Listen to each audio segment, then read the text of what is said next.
মুন্সিগঞ্জের গজারিয়ায় পুলিশের ক্যাম্পে জলদস্যুদের হামলার ঘটনায় দ্রুত যৌথ বাহিনী ব্যবস্থা নেবে বলে জানিয়েছেন স্বরাষ্ট্র উপদেষ্টা জাহাঙ্গীর আলম চৌধুরী। সকালে রানীগঞ্জে সুভাত্তা খাল পুনর্খনন প্রকল্প উদ্বোধনী অনুষ্ঠানে তিনি একথা বলেন। এ সময় খাল দখলকারীদের ছাড় দেয়া হবে না বলে হুঁশিয়ারি দিয়ে স্বরাষ্ট্র উপদেষ্টা বলেন, এই এলাকায় ভূমিদস্যুর সংখ্যা বেশি, সবাই মিলে প্রতিরোধ করতে হবে।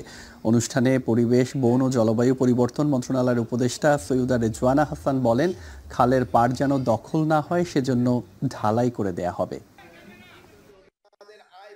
এই ভূমিদস্যুদেরকে আপনাদের সবাই মিলে প্রতিহত করতে হবে। আর আপনারা অনেকেই কিন্তু এই ভূমিদস্যুরা কিন্তু খালের অংশ দখল করে নিছে, এগো কঠোর হস্তে তাকে দমন করতে হবে।